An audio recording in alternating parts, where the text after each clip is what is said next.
নমস্কার, সুরভির রান্নার তরফ থেকে সকলকে স্বাগত। আজ আমি আপনাদের জন্য নিয়ে এসেছি একদম ঘরোয়া সুস্বাদু অথচ একটা অন্যরকম বেগুনের নিরামিষ রান্না, যেটা ভাত হোক বা রুটি, বেগুনের এই স্বাদ কিন্তু একেবারে জমে যাবে। তাহলে চলুন দেখে নেওয়া যাক কীভাবে খুব সহজে রান্নাটা করা যায়। বেশ কয়েকদিন আগে বেগুনটা কিনে নিয়ে আসা হয়েছিল। অন্যান্য রান্নার মাঝে বেগুনটা রান্না করা হয়নি, তাই ভাবলাম বেগুনটা কেন শুকিয়ে যাচ্ছে, চলুন এইটা দিয়ে এমন কিছু করি যেটা দিয়ে বাড়ির মানুষ একতলা ভাত অনায়াসে খেয়ে নিতে পারবে।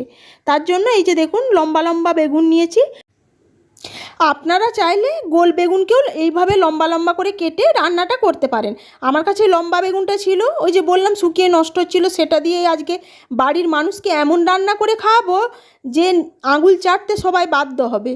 তার জন্য এই যে দেখুন সমস্ত বেগুনগুলো কেটে নিয়ে ফিরে আসছি। আর আমার এই পুরো রেসিপিটা দেখার পর আপনাদের কাছে কেমন লাগলো অবশ্যই জানাবেন।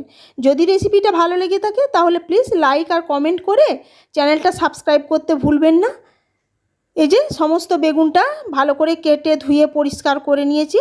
এবার বেগুনটা রান্না করার জন্য সবার প্রথমে বেগুনটার মধ্যে অল্প একটু হলুদের গুঁড়ো আর নুন দিয়ে বেগুনটা ভালোভাবে মাখিয়ে নেব।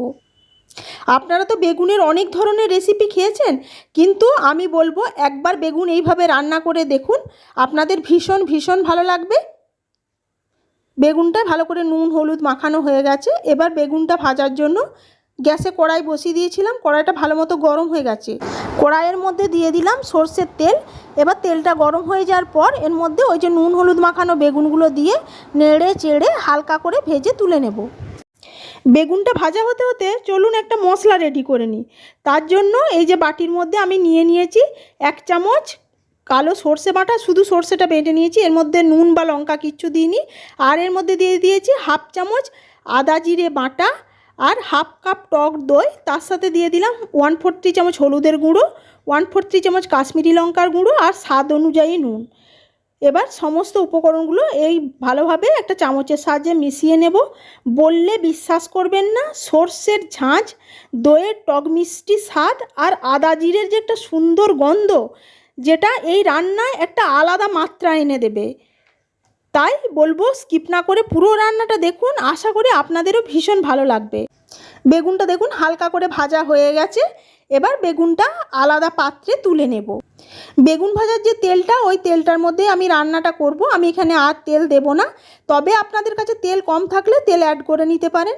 এবার ওই তেলের মধ্যে ফোড়ন হিসেবে দিয়ে দিলাম 1/4 চামচ কালো জিরে, আর একই সাথে দিয়ে দিলাম একটা ছোট সাইজের টমেটো, আমি একটু লম্বা করে কেটে নিয়েছি।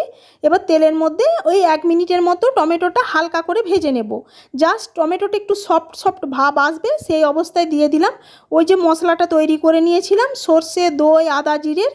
এবার ওই মশলাটা দিয়ে গ্যাসের ফ্লেমটা মিডিয়ামে দিয়ে মশলাটা ভালোভাবে কষিয়ে নেব, ততক্ষণ অবধি যতক্ষণ না মশলাটা থেকে তেল রিলিজ হতে শুরু করছে। তবে গ্যাসের ফ্লেমটা খুব বাড়িয়ে দেবেন না, তাহলে দইটা ফেটে যেতে পারে। মশলাটা থেকে যখন তেল ছাড়তে শুরু করলো তখন এর মধ্যে ভেজে রাখা বেগুনগুলো দিয়ে দিলাম, নিয়ে ভালো করে নেড়ে চেড়ে মিশিয়ে নেব। এমনভাবে বেগুনগুলো ভাজবেন দেখবেন যেন বেশি গলে না যায়, বেগুনটা রান্না হওয়ার পর যেন গোটা গোটা থাকে, তাই খুব বেশিও নাড়ার প্রয়োজন পড়বে না। এই যে দেখুন বেগুনটা মশলার সাথে কষিয়ে নেওয়ার পর বেগুনটা থেকে এই যে কী সুন্দর তেল রিলিজ হতে শুরু করেছে। এবার এর মধ্যে দিয়ে দিলাম ওই যে বাটি ধোয়া অল্প একটু জল। এই রান্নায় খুব বেশি জল দেওয়ার প্রয়োজন হবে না, জাস্ট একটুখানি জল দিয়ে দিলাম, নিয়ে এবার রান্নাটা হতে দেব। আর এই অবস্থাতে দিয়ে দিয়েছিলাম ঝালের জন্য 3টে চেরা কাঁচা লঙ্কা। আর নুনটা আপনারা এই অবস্থাতেই চেক করে নেবেন আপনাদের স্বাদ অনুযায়ী। আমার এখানে আর নুন লাগবে না। আর আপনারা যদি মিষ্টি মিষ্টি পছন্দ করেন তাহলে এই ক্ষেত্রে একটু মিষ্টি দিতে পারেন, তবে যেহেতু সর্ষে বাটা দেওয়া আছে তাই এই রান্নায় আর মিষ্টি দেওয়ার প্রয়োজন পড়ে না। এবার রান্নাটা হতে দেব। রান্না আমার একেবারেই তৈরি হয়ে গেছে। এবার শুধু এটা নামিয়ে গরম গরম ভাতের সাথে সার্ভ করার অপেক্ষা। দেখলেন তো কত সহজে কত তাড়াতাড়ি বেগুনের একটা অন্য ধরনের রেসিপি তৈরি করে ফেললাম।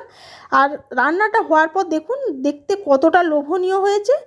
আর আমার চ্যানেলে বেগুনের আরও নানা ধরনের রেসিপি আছে, দেখতে হলে আপনারা চেক করে নিতে পারেন।